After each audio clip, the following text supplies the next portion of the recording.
ज्योतिषों की माने तो मौनी अमावस्या के दिन सिद्ध योग का संयोग बन रहा है। इस योग का संयोग रात 9:22 तक है। साधक अपनी सुविधा के अनुसार समय पर स्नान, ध्यान, पूजा, जप तप और दान पुण्य कर सकते हैं। इस शुभ अवसर पर शिववास योग का भी संयोग है। इस योग में भगवान शिव की पूजा करने से अमोघ फल की प्राप्ति होती है। ओम नमः शिवाय। जय श्री कृष्णा। आप सभी का सनातन धर्मसार चैनल पर बहुत बहुत स्वागत है। मित्रों, आज के वीडियो में हम जानेंगे कि मौनी अमावस्या कब पड़ने वाली है।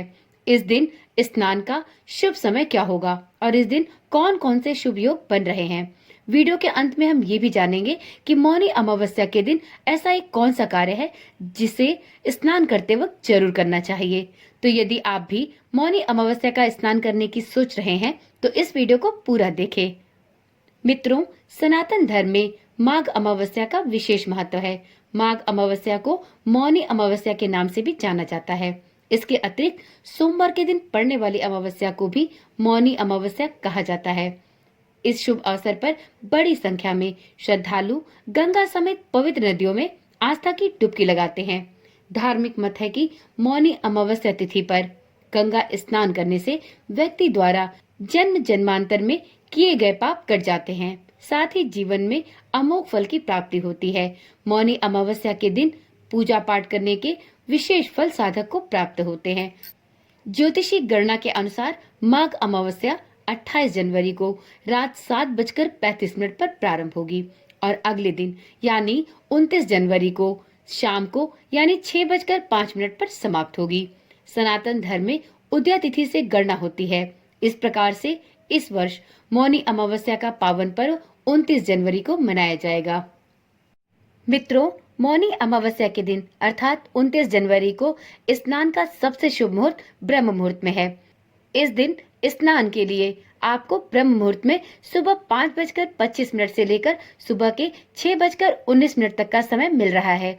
ऐसे में यदि आप मौनी अमावस्या का स्नान इस शुभ मुहूर्त में करते हैं तो आपको विशेष फलों की प्राप्ति होती है। मित्रों, यदि किसी कारणवश आप इस शुभ मुहूर्त में स्नान नहीं कर सकते तो चिंता करने की कोई बात नहीं। आपको मौनी अमावस्या के दिन सूर्योदय से लेकर सूर्यास्त तक पूरा समय मिल रहा है। आप किसी भी समय में स्नान और दान का कार्य कर सकते हैं। अपने मन में किसी भी प्रकार की दुविधा न लाते हुए आप मौनी अमावस्या के पूरे दिन भर का लाभ उठाएं और किसी भी समय में स्नान और दान का कार्य संपूर्ण करें। मित्रों, बहुत से लोग मौनी अमावस्या के दिन किस प्रकार से स्नान ध्यान करना चाहिए, इन सभी बातों को लेकर बहुत चिंतित और असमंजस की स्थिति में रहते हैं। उन्हें ठीक प्रकार से नहीं पता होता है कि मौनी अमावस्या के दिन स्नान ध्यान के क्या नियम हैं। तो चलिए आज की वीडियो में हम ये भी जान लेते हैं कि मौनी अमावस्या के दिन किस विधि और किस नियम के अनुसार स्नान ध्यान पूजा पाठ किया जाता है। मित्रों, मौनी अमावस्या के दिन सबसे पहले तो आप ब्रह्म मुहूर्त में उठे। इस समय सबसे पहले भगवान विष्णु का ध्यान करें। मौनी अमावस्या के दिन पूजा करने तक बोलने की मनाही होती है, अतः मौन व्रत धारण करें और दैनिक कार्यों से निवृत्त होने के बाद अपनी सुविधा और सामर्थ्य के अनुसार गंगा या किसी भी पवित्र नदी में स्नान करें। यदि संभव हो तो आप इस वर्ष मौनी अमावस्या पर महाकुंभ में भी स्नान का फल प्राप्त कर सकते हैं। यदि आप चाहें तो इस मौनी अमावस्या पर महाकुंभ में स्नान करें, परंतु स्नान करने से पहले इस बात का ध्यान रखें, आपको इस दिन स्नान करने और स्नान के बाद विधि विधान से श्री हरि विष्णु की पूजा करने के बाद ही किसी से बात करनी होगी। उतने समय तक साधक को मौन व्रत धारण करना होता है। इस एक नियम का पालन मौनी अमावस्या के दिन सबसे ज्यादा आवश्यक होता है। तो यदि आप भी मौनी अमावस्या के पवित्र पर्व पर इस जप तप को करना चाहते हैं तो इस दिन बिना बोले स्नान करें और उसके बाद श्री हरि विष्णु की विधि विधान से पूजा अर्चना करें। उसके बाद ही किसी से बात करें। इस दिन स्नान के समय एक महत्वपूर्ण कार्य और करें। आप इस दिन जब भी किसी नदी या सरोवर में स्नान करें तो आप स्नान करने के बाद बहती जलधारा में काले तिल को प्रवाहित करें। यह कार्य भी मौनी अमावस्या के दिन बहुत शुभ फलों को प्रदान करता है। यदि आप घर पर ही मौनी अमावस्या का स्नान करने की सोच रहे हैं तो आप उसकी विधि भी जान लीजिए। मित्रों, आपको अपने घर में गंगा जल लाकर रखना होगा और आप गंगा जल की कुछ बूंदों में नहाने का पानी मिला लें और उसी जल से आप घर पर ही स्नान कर लें। परंतु स्नान करते समय इस बात का ध्यान रखें कि आपको स्नान करने से पूर्व किसी से बात नहीं करनी है।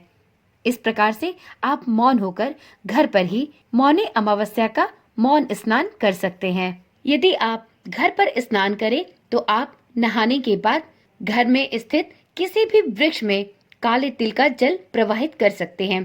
तो इस विधि से आप अपने घर पर ही किसी भी पवित्र नदी में स्नान करने का पुण्य प्राप्त कर सकते हैं। मित्रों, मौनी अमावस्या के दिन अब आचमन करके आप पीले रंग के वस्त्र पहने, भगवान भास्कर को अर्घ दे। इसके बाद दक्षिण दिशा में मुख करके अपने पितरों को अर्घ दे। साधक पीपल के पेड़ में भी जल को अर्घ दे सकते हैं। इसके बाद भगवान विष्णु की पूजा संपूर्ण विधि विधान के साथ करें। इस समय आप विष्णु चालीसा का पाठ और मंत्र जप कर सकते हैं।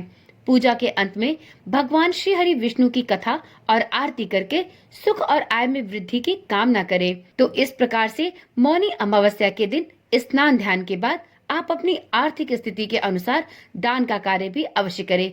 मित्रों, मौनी अमावस्या पर जिस प्रकार से बिना बोले स्नान का महत्व है, ठीक उसी प्रकार से इस दिन पितरों को तर्पण देने और साथ में दान करने का भी विशेष महत्व है। यदि मौनी अमावस्या पर आपने स्नान तो कर लिया परंतु पितरों को तर्पण नहीं दिया और दान का कार्य नहीं किया तो आपको मौनी अमावस्या का पुण्यफल नहीं प्राप्त होता। तो आधा अधूरा काम ना करें। इस दिन जब भी आप मौनी अमावस्या का स्नान करें तो स्नान के बाद इस दिन अपने पितरों को भी तर्पण अवश्य दे और साथ में इस दिन अपनी शक्ति और सामर्थ्य के अनुसार जो भी बन सके गरीबों और जरूरतमंदों को दान भी अवश्य दे। इस प्रकार से इस विधि से या यूं कहें कि इस नियम का पालन करते हुए आप मौनी अमावस्या के संपूर्ण फलों को प्राप्त कर सकेंगे। तो चलिए मित्रों, आज की वीडियो यहीं पर समाप्त करते हैं। फिर मिलते हैं एक ऐसी ही नई और जानकारी वाली वीडियो के साथ। तब तक के लिए ओम नमः शिवाय, जय श्री कृष्णा, राधे राधे।